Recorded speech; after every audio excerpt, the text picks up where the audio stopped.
Hola, ¿qué tal? Qué bueno volverle a saludar Cuadrando la Caja, una propuesta televisiva para debatir, cuestionar y llegar a consensos desde el socialismo cubano. Soy Marx Lenin Pérez y le doy la bienvenida a este cuadre diferente, porque hoy vamos a conversar sobre descentralización o centralización en la economía cubana. ¿Cree usted que existe una estricta centralización en nuestro país o que por el contrario debemos descentralizar mucho más? Si le cuadra el tema, acompáñanos.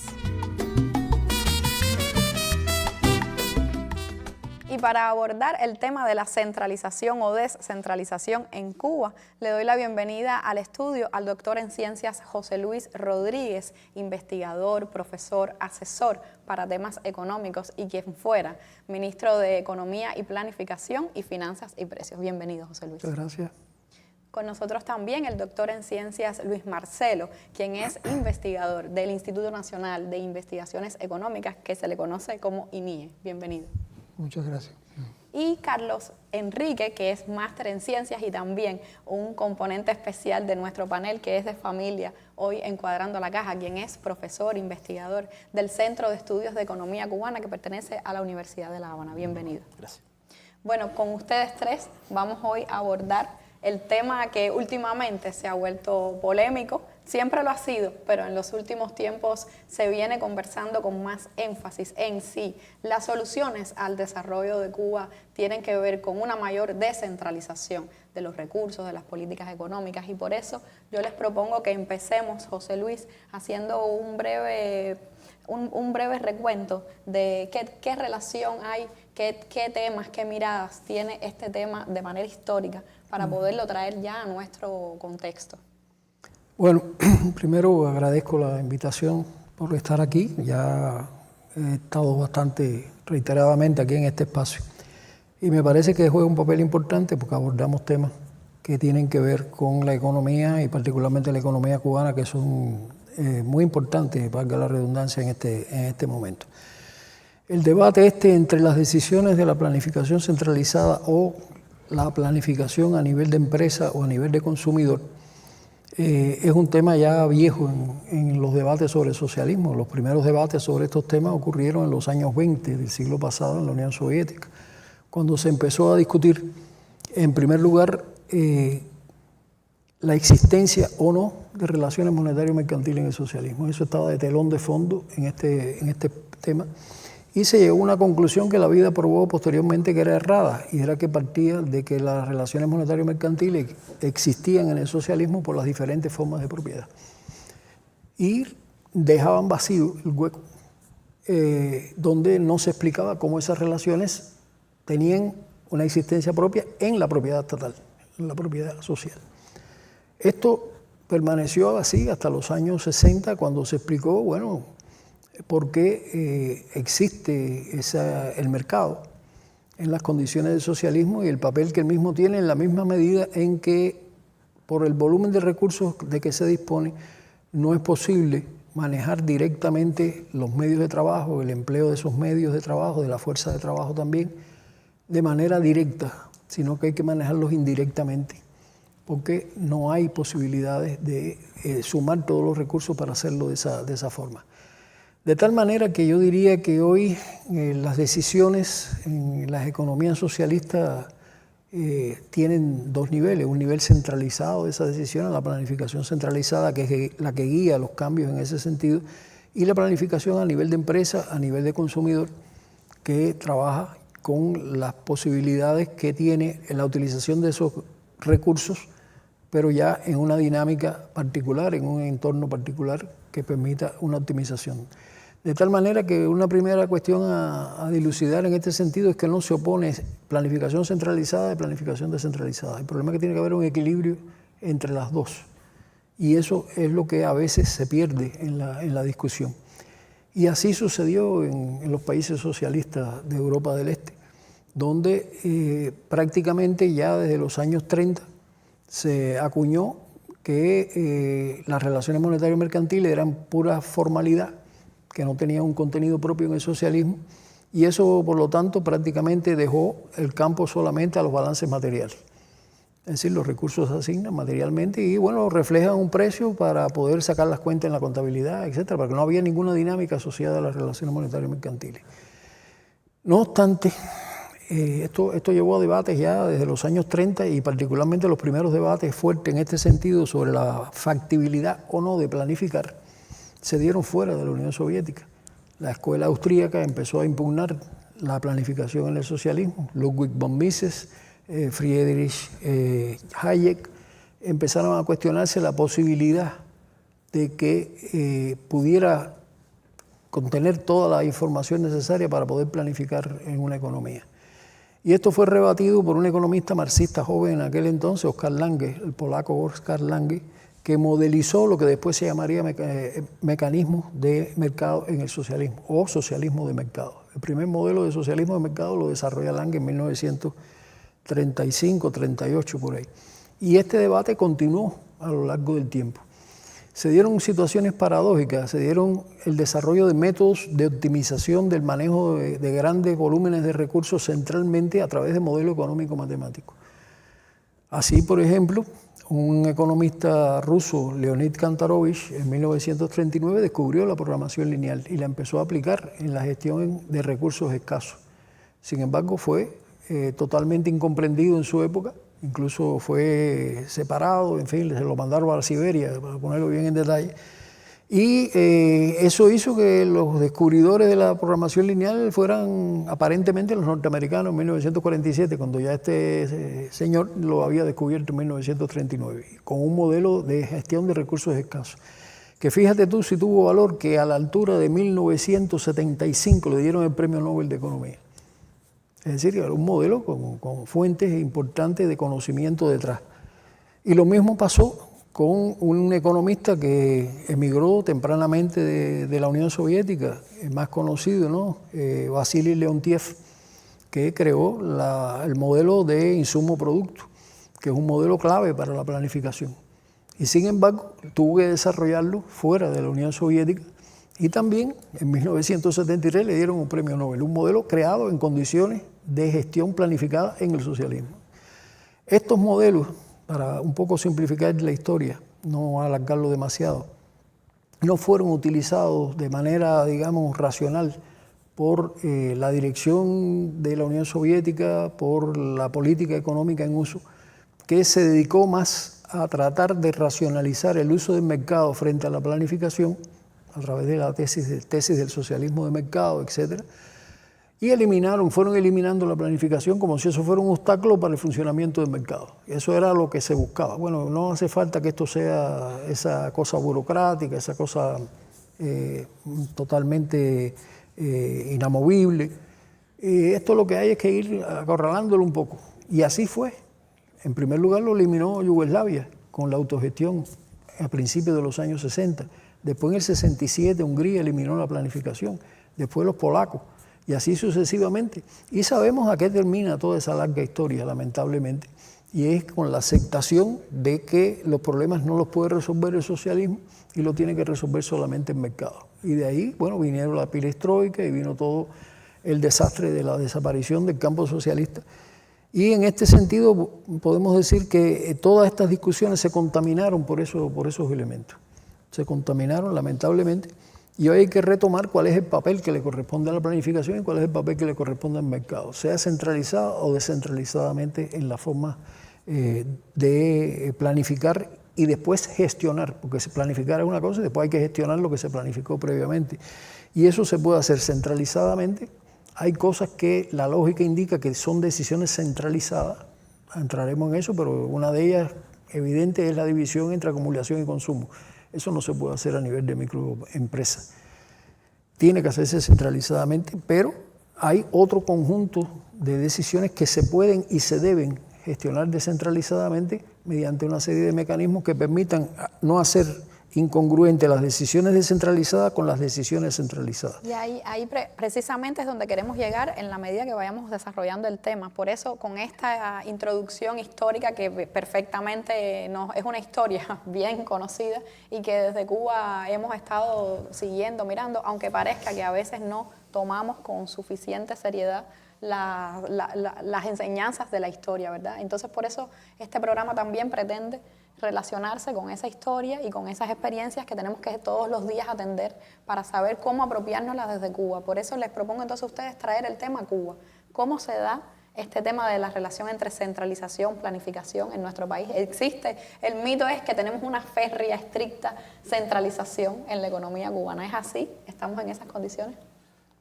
A ver, bueno, no cabe duda, el debate entre centralización y descentralización está bastante en boga en estos momentos. Y normalmente este debate va orientado a descentralizar más. Precisamente esos productos de con Cuba, aunque en los últimos años eso ha ido aminorando un poco, tenemos un nivel de centralización bastante alto. Entonces, lo normal es que digamos, lo que se clame o lo que se esté hablando sea precisamente sobre descentralizar. Ahora, es importante resaltar que no estamos hablando de blanco y negro, no estamos hablando de un elemento que sea positivo o negativo. Ni la centralización ni la descentralización es buena o mala, exactamente. A fin se trata de buscar un equilibrio dentro de una economía y sobre todo en las condiciones económicas que esté un país en un momento determinado. Al fin y al cabo, esta discusión centralización-descentralización no se trata más que de un debate entre las capacidades que tienen los diferentes agentes económicos dentro de una economía para tomar decisiones y quién toma estas decisiones dentro de una economía, y es una discusión interesante e importante. Si uno fuera Cuba, se podría hablar de esta discusión centralización-descentralización de muchos elementos. Yo creo que hay 4 o 5 elementos principales, voy a mencionarlos rápido, después seguro vamos a entrar en muchos de ellos. El primero es el tema de la propiedad, estoy seguro que luego el profesor Luis Marcelo va a entrar en ese tema. Hasta qué punto tenemos más absolutismo en la propiedad social o menos, si está más centralizado la propiedad en la propiedad social o hay más heterogeneidad dentro de la estructura socioeconómica. Está el tema de la planificación, que vamos a hablar de eso. El tema de la planificación tiene 2 salidas. Está el tema de la planificación mercado, esa relación, pero también está el tema de la planificación con la administración o con la gestión del sector empresarial. Hay otros elementos también que son importantes. Está el tema, por ejemplo, del monopolio del comercio exterior, hasta qué punto está más centralizado o menos centralizado. Está el tema de las competencias territoriales, hasta qué punto los territorios tienen más capacidad de manejar recursos, de tomar decisiones, que luego también vamos a hablar de eso en el programa, y son algunos de los elementos importantes dentro de nuestra economía que están dentro de la lógica de esta discusión entre si centralizamos más o descentralizamos más en la práctica. Carlos Enrique decía que para él el balance está en que hay una alta centralización en Cuba todavía. En principio. Bueno, yo quiero usar eso como polémica. Luis Marcelo, ¿usted está de acuerdo con Carlos Enrique? Sí, pero hay que tener en cuenta también el momento coyuntural en que estamos. No podemos aspirar en este momento coyuntural a tener toda la descentralización que quisiéramos. Escasos recursos lo imponen. Sin embargo, yo quería expresar que no podemos perder de vista, debemos tener como una especie de brújula hacia dónde debemos de ir. ¿Y qué sucede? Bueno, los clásicos del marxismo no pudieron ver, no pudieron participar de los grandes movimientos descentralizadores que se dieron tanto en el Estado como en los grupos empresariales en el siglo XX. Pero sí dejaron pautas que son todavía temas que debemos discutir, que debemos debatir, dejaron pautas de cómo utilizar a favor del socialismo recursos organizativos que había probado el capitalismo que eran efectivos. Uno de estos recursos es la descentralización. Y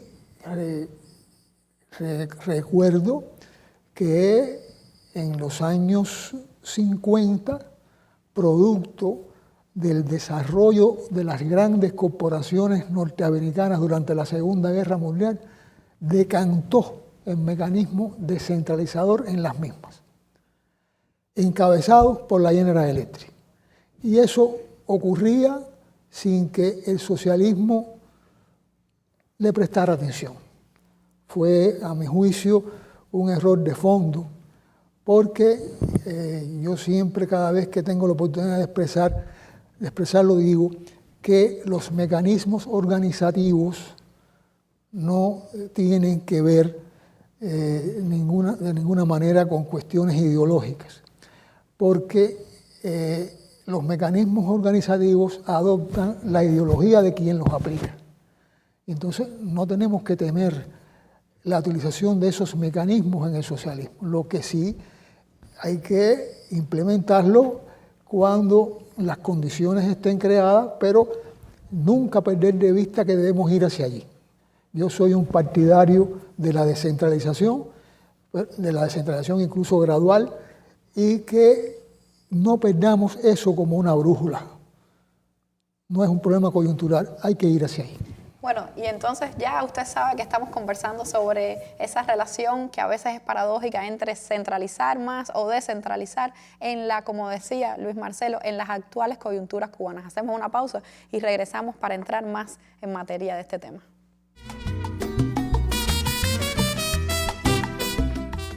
Y estamos hablando, usted sabe, sobre centralizar o descentralizar, porque hay opiniones encontradas, no creo que no tanto en nuestro panel, pero sí sobre todo en nuestro pueblo, sobre cuál debe ser el camino desde una política económica que vaya más hacia un lado o hacia el otro. Yo todavía tenía dándome vuelta la idea que decías en el primer bloque, Carlos, sobre tenemos un alto nivel de centralización. Y eso me gustaría que concretamente, ¿a qué nos referimos cuando podemos decir así que tenemos un alto grado de centralización, relacionándolo con lo que se hablaba de la coyuntura en la que estamos? Sí, a ver, efectivamente. Probablemente uno de los temas donde más se discute con respecto a esto es el tema de la planificación, precisamente. A veces se piensa que un proceso de descentralización en Cuba o de disminuir el nivel de centralización que tenemos significa dejar de planificar. O que darle más espacio al mercado significa que no vamos a planificar más y que por tanto vamos a perder el carácter socialista de nuestra economía. Y en realidad no se trata de esto. Inclusive, creo que lo hemos dicho, inclusive en otros programas hemos hablado de eso, es el tema de la necesidad de que haya determinado espacio al mercado, a unas relaciones monetarias y mercantiles de calidad que reflejen la realidad económica. Dentro de una economía estamos hablando de los precios, estamos hablando del tipo de cambio, y que esa posibilidad de contar con relaciones monetarias y mercantiles de calidad, o sea, que no sean formales, como decía el profesor José Luis hace un rato, pues eso le da fuerza a la planificación, le da espacio a la planificación, le da herramientas a la planificación. Y es verdad que en muchas ocasiones conocemos esa planificación que es asignativa de bienes materiales, de cantidad de combustible, o sea, de cantidades, pero sería transitar hacia una planificación más basada en mecanismos financieros, donde igual asignarías dinero, darías, pero entonces ya estaría más descentralizado el acceso a estos recursos, que eso pasa obligatoriamente porque haya precios que reflejen unas condiciones reales dentro de la economía. Y también en este tema de la planificación, otro elemento que está muy relacionado a la misma es la discusión del papel de la propiedad estatal socialista en la economía. ¿Hasta qué punto la planificación tiene que participar en los mecanismos de gestión, en la dirección, en la administración del sector empresarial socialista? Es otro tema donde también hay discusión muy interesante, porque estamos acostumbrados también a una planificación a través de los ministerios y demás, que intervenga de forma muy directa en esos mecanismos de gestión empresariales. Pero cambiar eso, transformar eso, no significa dejar de planificar. Es centrarnos en los elementos importantes de la planificación y hacer como una barrera. La planificación se encarga de efectivamente decidir por dónde es el camino, dónde son las grandes inversiones, qué sector hay que desarrollar, mientras que la parte de la gestión empresarial, de manejar la empresa, de decidir cuáles son los salarios, qué cantidad de trabajadores tengo, qué tecnología uso, qué produzco, qué precio vendo, eso ya toca dentro del sector empresarial. Y ahí no tiene que haber una diferencia entre el sector privado y el sector socialista. También el sector socialista, la empresa estatal socialista, tiene que tener capacidad para decidir sus elementos y decidir los elementos que tienen que ver con la parte empresarial dentro de la economía, y eso no va en menoscabo de la planificación, todo lo contrario. Le permite a la planificación centrarse en los elementos importantes y le da las herramientas adecuadas, las señales adecuadas para que la planificación pueda marcar el camino. ¿Qué queremos? Que el camino es lograr un ambiente de crecimiento económico y que permite el desarrollo y el éxito del proceso de construcción socialista, que al fin y al cabo son lo mismo. A veces estamos acostumbrados a ver desarrollo y construcción socialista como cosas diferentes, y es el mismo camino en la Se práctica. supone que van en paralelo, que van en Exactamente, el mismo van de la sentido. mano. Exactamente. José Luis, sobre este tema se han mencionado palabras clave, yo creo que son importantes: la propiedad privada, la propiedad estatal, el monopolio del comercio exterior, la planificación. ¿Cómo usted ve el tema de la planificación, la centralización? No, mira, ahí se mencionaba un elemento que es importante y que hay que esclarecer, pienso yo. El hecho de que hoy, con los recursos escasos que tenemos, tengamos que tomar decisiones que no permiten una descentralización, no añade una virtud, sino una necesidad temporal, porque no es lo normal que tú tengas ausencia de recursos para poder trabajar. Por lo tanto, el hecho de que tú tomes decisiones muy centralizadas a partir de la escasez de recursos no es virtuoso, es una necesidad, simplemente. Y eso, bueno, hay que aceptarlo en un determinado periodo, etcétera, hasta que cambien las condiciones en ese sentido. Pero sí hay cosas que yo insistía que hay espacio para las dos cosas, para planificar centralizadamente y para planificar a nivel empresarial o a nivel ya del consumo de la población. Ahora bien, me parece que hay en este sentido algunos elementos que abundan a favor de la descentralización, que es importante. Pero para lograr la descentralización, primero tú tienes que tener qué voy a descentralizar, qué recursos vamos a descentralizar. No estoy diciendo que se asignen centralmente en todo caso, sino qué facultades yo le voy a dar, por ejemplo, a la empresa para que busque los propios recursos con su gestión, tome los créditos que sea necesario, haga colaboraciones internacionales, gestione el comercio exterior. Esa facultad que yo le doy es indispensable para que haya manejo descentralizado de los recursos y se planifique en este sentido. Pero eso parte de otra premisa importante, y es la capacidad de los actores económicos de funcionar en ese espacio descentralizado. Esto puede ser una de las cosas más complicadas, porque hoy la costumbre es que yo trabajo con lo que me dan, lo que me asigna el plan o lo que me asigna la provincia, etcétera. Y eso no es así para una gestión descentralizada. Ha habido experiencias de gestión descentralizada acotadamente que han dado buenos resultados, pero sobre la base de cumplir con estas premisas. ¿En nuestro país? En nuestro país. Por ejemplo, entre 1996 y 2009 existió una comisión para la atención a las provincias orientales, que funcionaba no solamente verificando que atender las situaciones sociales, etcétera, de los distintos territorios, sino que se funcionaba sobre la base de un presupuesto que se daba para ejecutar por los territorios. Y eso trajo cosas tremendamente extraordinarias. Recuerdo que la provincia que mejor gestionó a lo largo de los años esos recursos que se daban centralmente por el presupuesto, en este caso, fue Guantánamo, la provincia menos dotada, pudiéramos decir, para trabajar en ese sentido, pero tenía una noción mucho más clara que el resto de las provincias orientales para trabajar más eficientemente los escasos recursos que recibía. Lógicamente no era la que más recursos recibía, porque hay provincias con más grandes, Holguín y Santiago, por ejemplo, se le daban más recursos en función de la población, etcétera. Pero Guantánamo utilizó muy eficientemente esos recursos. Me acuerdo que hicimos un álbum en ese sentido, esto se dirigía por el Ministerio de Economía en aquel entonces, y eso dio prueba, ¿no?, de una gestión descentralizada, acotada centralmente por un volumen de recursos dado por el presupuesto, pero que te mostraba las posibilidades en ese sentido. Y un elemento muy importante, cuando yo hablo de la institucionalidad necesaria para esto, no debemos olvidar de un detalle que no está al detalle, es importantísimo, que es la participación de la población en la planificación. Esto, hacerlo centralmente es muy complejo, porque una discusión entre acumulación y consumo a nivel de población se hace muy difícil de identificar. Pero una discusión ya de qué capacidades de inversión yo voy a desarrollar en base a una productividad o en base a una organización del proceso productivo se puede discutir a nivel de empresa. Y se ha demostrado que es posible hacerlo. Pero eso no está institucionalizado adecuadamente todavía, porque no tenemos una planificación de abajo arriba, como se llama, para después ver con los parámetros de arriba abajo que la situación nos dicta qué podemos hacer mejor y qué no podemos hacer en este momento. Es decir, es una combinación, ahí se ve claramente la combinación que hay entre gestión centralizada en la planificación, es decir, planificación centralizada y posibilidades que se abren para la planificación descentralizada con el elemento de democratización en el plan muy importante con la descentralización. En el periodo especial se tomaron decisiones en este sentido también muy significativas. Se vio que no podíamos manejar desde el centro los detalles suficientes para que con recursos escasos se pudiera gestionar la exportación exportación e importación de determinados elementos para un conjunto de empresas por lo menos. Y se descentralizó el comercio exterior a nivel empresarial. Y eso dio buenos resultados, sin duda alguna. Creó capacidades en las empresas. Si eso se analiza en los resultados, porque siempre tenemos que fijarnos si algo es bueno o malo, vamos a los resultados, primera cosa.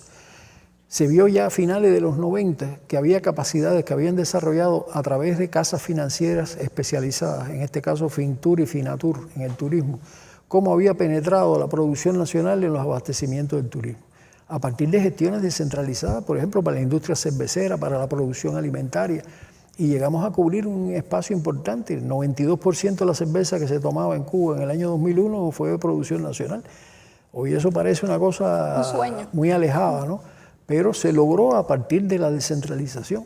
Se logró a partir de la asesoría recibida del exterior, por ejemplo, una recapitalización de las 10 plantas de producción de cerveza que había en aquel entonces en Cuba, con colaboración de la VAT canadiense en Cuba. Y todo eso se combinó con una gestión empresarial donde empezaron a surgir, en este sentido, iniciativas y procedimientos que permitieron una planificación mucho más flexible y resultados mucho mejores. Pero tiene que combinarse todos estos factores. Primero, tiene que haber un mínimo de recursos, bien que lo gestione la empresa, tú le das esa facultad, o bien que tú se lo asignes si no hay posibilidad de otra cosa. Segundo, tiene que haber capacidad para gestionar esos recursos. Es decir, los actores no pueden ser improvisados en términos de economía. Y cuando se dice vamos a descentralizar, por ejemplo, el municipio, la gestión, hay que ver qué preparación tiene el municipio para enfrentar el universo enorme de problemas que tiene que atender. Sí, sobre eso quiero hacer una pausa, José Luis, porque quiero preguntarle a Luis Marcelo el tema de la descentralización y los territorios. Ha habido un interés en los últimos tiempos manifiesto, sobre todo, y un esfuerzo en ese sentido de una mayor descentralización y darle más protagonismo en las decisiones. Existe un gran esfuerzo en ese sentido, pero todavía estamos lejos de lograr lo que queremos. Yo estoy observando en los debates que se está llevando a cabo por la Asociación Nacional de Economistas de Cuba los elementos que se plantean en este campo y cómo los municipios nuestros, que son los que debieran llevar a cabo ese proceso de descentralización, o sea, de empoderarse a partir del poder central del país, tienen muy grandes problemas. Primero porque no tenemos la capacitación suficiente para poder asimilar eso. Tenemos problemas con la emigración de la fuerza de trabajo. Es muy complicado para un municipio cubano enfrentar la situación del país en este momento. Y aunque hay la voluntad de llevar a cabo ese proceso de descentralización, es un desafío tremendo en este momento. Tremendo. Pero sería un poco contradictorio, Luis, lo que se ha venido diciendo, como que sí, un esfuerzo para descentralizar, pero si hay problemas de recursos, escasez de recursos, ¿cómo entonces darle la tarea al territorio que asuma sus propias decisiones si no tiene acceso a los recursos porque son escasos precisamente? Yo veo eso en realidad como un dilema. Es un dilema. Habrá que ver los casos especiales, los casos específicos, cómo sortear esos obstáculos, pero yo veo un gran problema en este momento si no se resuelve, primero, electricidad. Si no se resuelve combustible, yo no veo forma, yo no veo forma de que podamos llevar a cabo el proceso de descentralización territorial al cual aspiramos, honestamente lo digo. Con esas experiencias positivas que entonces nos mencionaba José Luis, vamos a hacer un acto aquí porque tenemos un gurú desde Jatibonico que tiene algo que decirnos sobre este tema. ¿Qué centralizar? ¿Qué no? ¿Qué suelto en la economía? ¿Ejercerá autonomía el que nunca decidió? ¿Habrá que empujarlos o se pasarán de camino? Un dilema que imagino como el que no, pero sí, o un to be or not to be como cuestión del destino.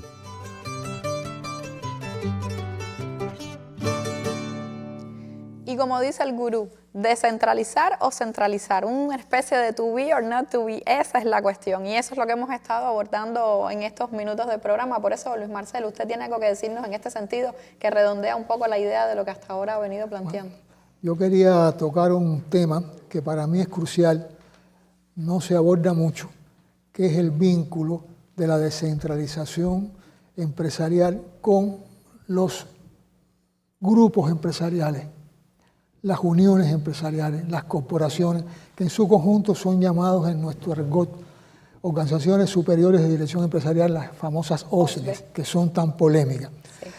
Tenemos 89 OSDEs en el país, 69 de nivel central, que son las más importantes, y 20 a nivel provincial, incluyendo el municipio especial de la Isla de la Juventud. Nosotros pienso que tenemos que tener claro, decía ahorita, que esto como sistema tiene que tener claro en su horizonte que debe descentralizarse gradualmente. Todavía el nivel de centralización es muy alto. ¿Por qué?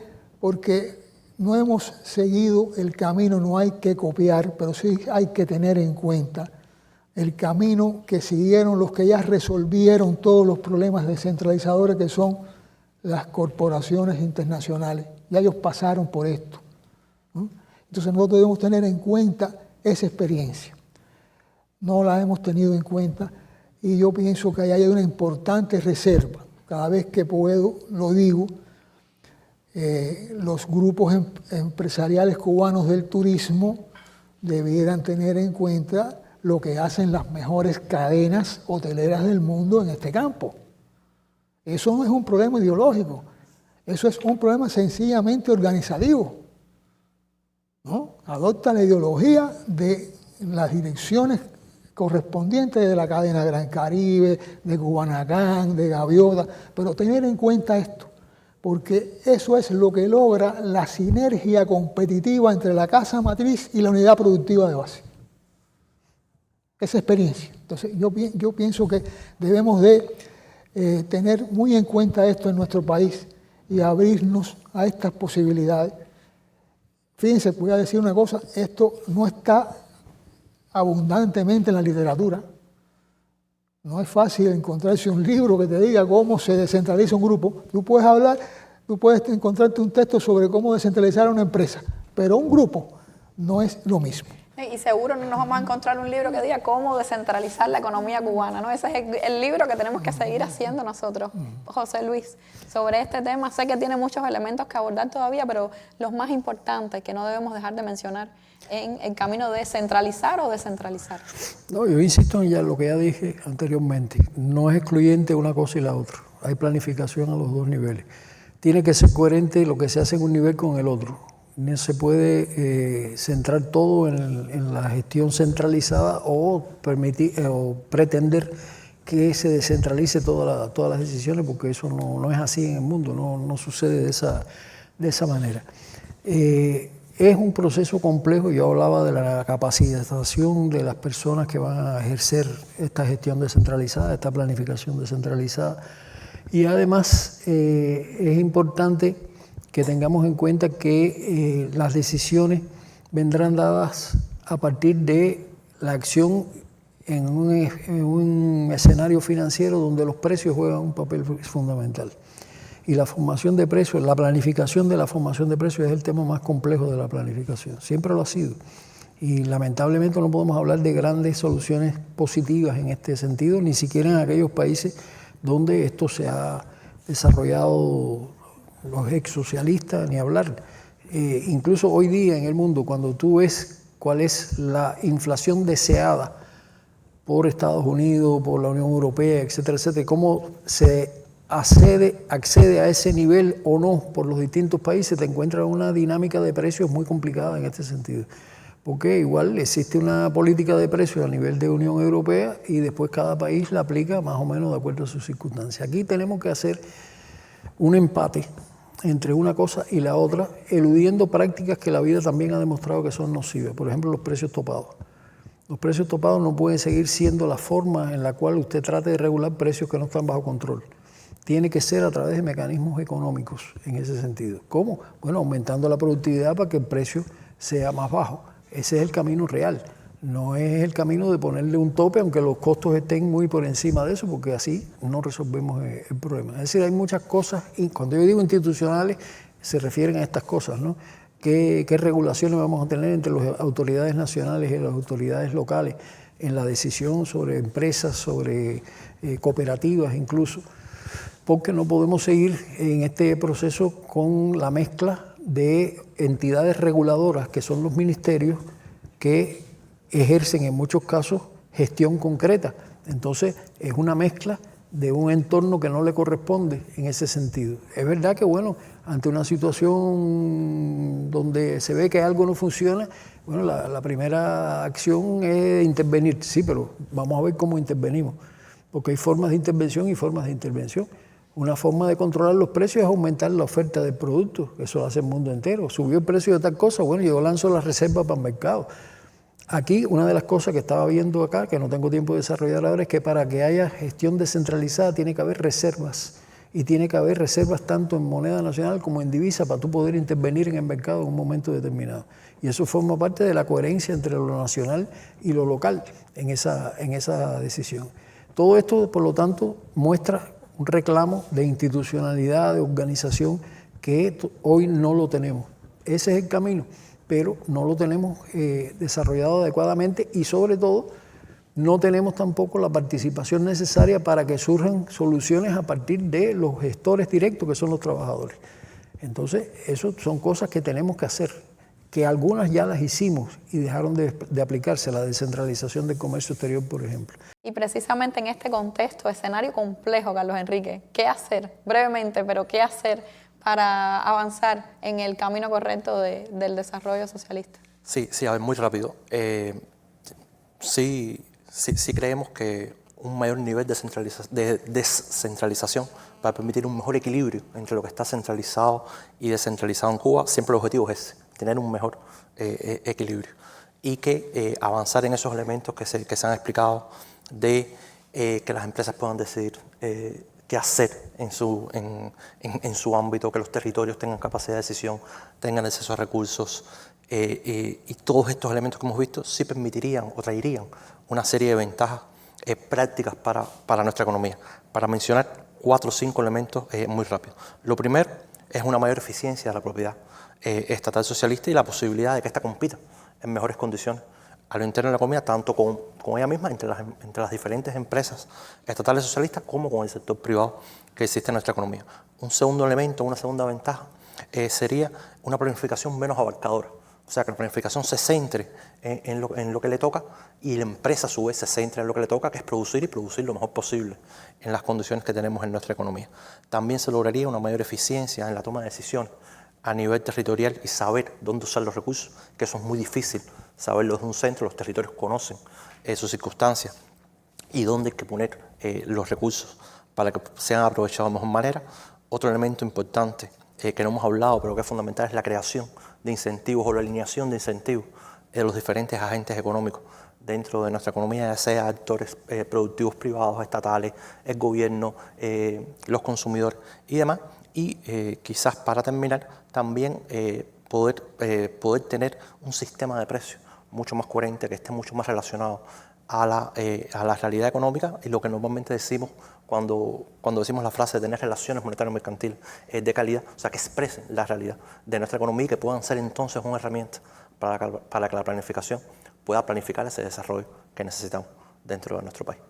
Descentralizar y centralizar, como nos han dicho nuestros invitados hoy, entonces yo me quedo con que se trata de un equilibrio que debe hacerse de manera orgánica y coherente con los principios de la revolución, con lo que nos hemos propuesto a favor del pueblo, de la democracia, de la participación colectiva, y por eso me gusta entonces el tema, porque tiene que ver también con esa descentralización que se pone en función del pueblo, que se pone en función de los colectivos laborales, y que en ese sentido entonces tendría que ver también con un funcionamiento empresarial más dinámico, más orgánico, más coherente. Yo sé que el tema da para mucho más, no tenemos tenemos desafortunadamente el tiempo suficiente, pero creo que se han aportado elementos sólidos para poder poner en perspectiva y en debate esta temática. Yo le doy las gracias a ustedes tres por haber participado una vez más en Cuadrando la Caja. Y sobre este tema, ¿qué piensa usted? Recuerde que no basta con describir, interpretar, sino que juntos, y esto es clave en cualquier proceso que hagamos, tenemos que participar. Y yo cuento con usted para hacerlo desde el socialismo cubano. Nos vemos pronto. Cubanos y el Timbiriche, levanta tu economía. No te olvides que un buen día naciste sin Timbiriche. Sin Timbiriche. No olvides al barrendero, al maestro y al doctor. Por un poco de dinero, unas botas de charol.